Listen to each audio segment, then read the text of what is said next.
I feel like a lot of fans are like mad at me right now because I haven't dropped music in a while. I know it's wrong. I know it's wrong. Father, please forgive us, couldn't tell the difference and it's on me. I don't need to seek attention just to keep these women's on me. I've dropped features and shit. That's kind of what I'm doing to like hold them. But believe in me, I'm working. I don't fucking leave my house. You could ask anyone I know. I don't leave my house. I stay inside. I make music every fucking day. Lovell never fucking dies. I'm coming for you guys. Don't hate me. Believe in me. This is Night Lovell. We in Miami, rolling loud. Shout out to Montreality. Let's get it, bitch. Dang. Favorite cartoon? Can it be an animal? Cartoon animal? I feel like Scooby-Doo is my favorite cartoon animal. Cause that nigga's always curious and shit. That was like me growing up. I just want to know everything. So yeah, Scooby-Doo for sure. Well, I remember some episodes in particular, but the whole like general like theme of it was like he was always trying to find out shit. He was always like the curious. Like I feel like it taught you shit like in the background of your brain, you know, to always like go out and just like find out shit that not the rest of the group wants to find out and shit. But yeah, Scooby-Doo hands down. I need a tat of Scooby-Doo. That's what I need.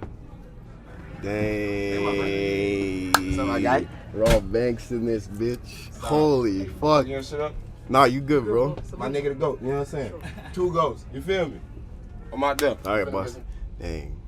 Call of Duty, hands down. Modern Warfare 2. Let's see, RuneScape on PC. Played MapleStory for a bit, 2D on PC. What else? That's pretty much all. I feel like RuneScape took up most of my younger life, like from grade 6 and shit. Then I moved on to like consoles, so Modern Warfare 2 took like over that whole part. And after that I started making music, so I forgot about video games and shit. Bro, that was my life, bro. I literally cut, cause the thing about RuneScape is like when you look at it first, it's not appealing, you know? So when people told me to play it first, I looked at it, I'm like, what the fuck is this shit? Like, first of all, it's a web-based RPG. So web-based RPGs are like usually trash because you don't have to download it, so it's like easy access and shit. Once you start, that shit is straight addicting, bro. You could go anywhere, kill anything, make anything. Like it's just like it emulates real life, and I feel like it's appealing to younger kids because we don't get to do anything, you know. So RuneScape was like that like void to our like fucking life and shit. RuneScape was dope. You played too? Yeah, I played. Dang, what level were you? How'd it go again? Fuck. Jamie wasn't Jamie when she drank up all the Jameson. I devote my time just so I can fucking let this in. Call me slipping when you saw me at a place again. So it's just a whole bunch of like fucking drugs and alcohol fucking changes people. You don't know what's going on with them, and it can be depressing at times, but that is real life, and that's the life we live in right now. Cause I feel like that, like, especially today, like not just alcohol, I just use Jameson as like a reference, but like whether it be any type of drug or shit, like that changes a lot of people. And like you realize, like once they get like dive into that shit, you kind of realize who they are, or if they're fucked with it, you realize like that, I don't know, you can't get them back or some shit. Like I don't know, I feel like a lot of people have lost their friends, or like whether it be dead or like just lost them close to them from drugs and shit. So I feel like that, like Jamie wasn't Jamie when she drank up all the Jameson, that shit touches a lot of people. That's why, like even before the show, I'm like, make some noise if you ever had anyone switch up on you, and everyone fucking screams. So yeah, that was like the realest shit, I guess you could say. There's probably more, but I can't even think of it right now. Yeah. Yeah, I mean, I've only talked to him like a few times on like DM and shit. I don't know, I feel like he's like a legend because of what he brought to the game.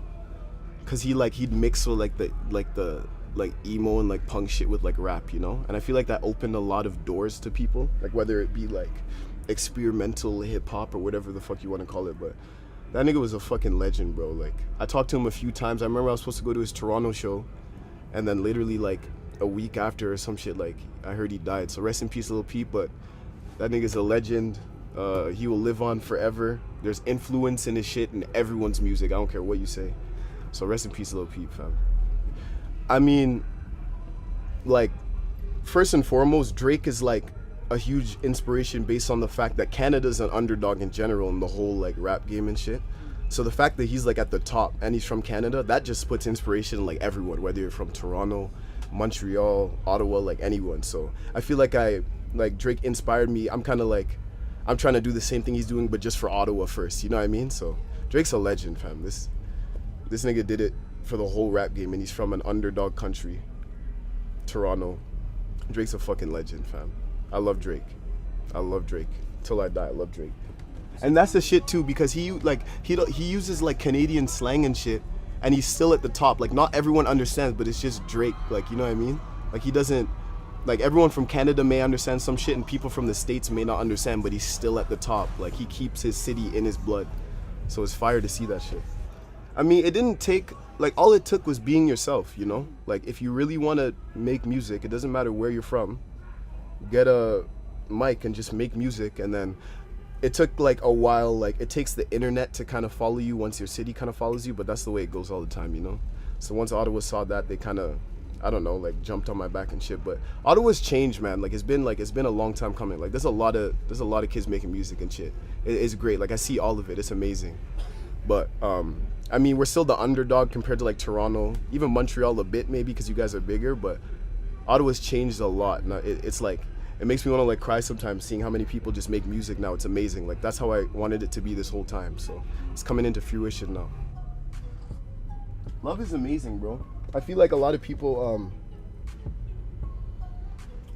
you can't force it. You can't look for love. I feel like it has to come to you type shit. Because if you force it, then it doesn't really work out, or it'll end early or some shit. But love is good, man. That's one of the aspects of life. I mean, at the end of all this, I'm trying to start a family, have kids and shit. So love is amazing, bro. Love is great. I love love. What is the most romantic thing you've ever done for a lady? Well, I did this for my girl. I brought her, I live in Ottawa, right? And I drove to, I took a flight to Toronto on her birthday, and I brought her flowers as a birthday gift. So me and the flowers were the birthday gift. So I feel like that's the most romantic thing. Yeah. I feel like, I don't have a fetish, but I've tweeted a lot of shit about like sucking toes and shit. And the fans kind of like hooked onto it. So I guess you could say sucking toes. I don't know. I get weird with that shit, you know? I've never done it before though. I'm waiting for the right time. But sucking toes is on my like bucket list, hands down. My message to the youth is, well, first and foremost, the youth. I feel like the youth is what curates a lot of artists today, like me, myself. I want to formally thank the youth. Be smart. It's a lot of fucked up shit going around right now. Be smart. Don't do anything you don't want to do. Enjoy yourselves, but don't be stupid. Listen to your parents. Go to school if you want. If you really feel like school is not your shit, don't go to school, but have a plan for not going to school, and just fucking succeed, bro. Born free. We don't ever have to do anything we don't want to do. So just make this world great. It's up to the youth, because they're the young ones right now. I feel like, I don't know. It's kind of hard to say, like, tell someone that's depressed what to do, because they feel like no one's words kind of fix it. But I mean, just push through it, man. Like, I feel like this is just a small part in our whole life. People kind of make it bigger than it really is. Just push through it. Life always gets better. Whatever happens now is not the future. It's not the end. So just push through it. That's what life is. It comes with ups, it comes with downs. So you just got to go through that shit. Shout out Munch Reality. I fuck with these niggas. Subscribe to their YouTube channel. Follow their Instagram, Twitter, everything. It's Night Lovell. 613 in this bitch. Signing out. That's what it was, man. Thank you. Yes, boss.